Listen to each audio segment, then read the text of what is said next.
ಅತ್ಯಂತ ಕ್ರೂರವಾದಂತಹ ಮೃಗಗಳು, ಅದರಲ್ಲೂ ಹುಲಿ ಸಿಂಹದಂತಹ ಮೃಗಗಳು ಪರಸ್ಪರ ಕಿತ್ತಾಡಿ ಆ ಬಳಿಕ ಯಾವುದೋ ಒಂದು ತನ್ನ ಸಾವಿಗೆ ಶರಣಾದಾಗ ಹೇಗೆ ಕಾಣುತ್ತೋ ಹಾಗೆ ಕಾಣ್ತಾ ಇದೆ ಅಂತ ಹೇಳ್ತಾ, ರಕ್ಷತಾಂ ನಗರದ್ವಾರಂ ಅಭಿಷಿಚ್ಯತಾಂ ಪದಸ್ಥಂ ವಾಲಿನಃ ಪುತ್ರಂ ಭಜಿಷ್ಯಂತಿ ಪ್ಲವಂಗಮಾಃ.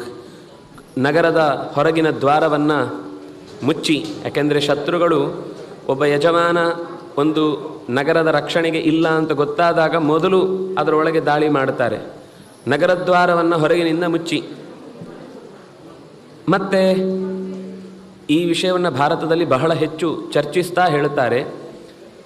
ಸತ್ಯವತಿಯು ಕೂಡ ಯಾವಾಗ ಚಿತ್ರಾಂಗದನು ತನ್ನದೇ ಹೆಸರಿನ ಒಬ್ಬ ಗಂಧರ್ವನಿಂದ ಸತ್ತು ಹೋಗಿ ವಿಚಿತ್ರವೀರನು ರೋಗಗ್ರಸ್ತನಾಗಿ ಪ್ರಾಣವನ್ನು ಬಿಟ್ಟೊಡನೆ ವ್ಯಾಸರನ್ನು ನೆನಪಿಸಿಕೊಂಡು ಮಕ್ಕಳನ್ನು ಪಡೆಯುವ ಹೊತ್ತಿಗೆ ಹೇಳುತ್ತಾಳೆ, ರಾಜ ಇಲ್ಲ ಅಂತಾದಾಗ ಪ್ರಜೆಗಳ ಅಥವಾ ಉಳಿದಂತೆ ಯಾವುದೇ ವ್ಯಕ್ತಿಗಳ ಆಲೋಚನೆ ತನ್ನಿಂದ ತಾನೇ ಗೊತ್ತಿಲ್ಲದಂತೆ ಧೃತಿಗೆಡುತ್ತೆ, ಜೊತೆಗೆ ಕುಲಗೆಡುತ್ತೆ. ಕೆಲವರಿಗೆ ಧೃತಿ ಕೆಡುತ್ತೆ, ಕೆಲವರ ತಲೆ ಕೆಡುತ್ತೆ.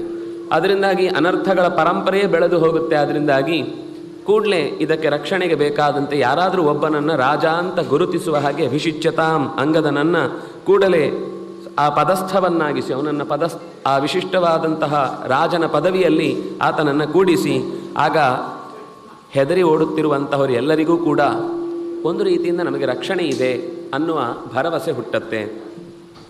ಪುತ್ರೇಣ ಮಮ ಕಿಂ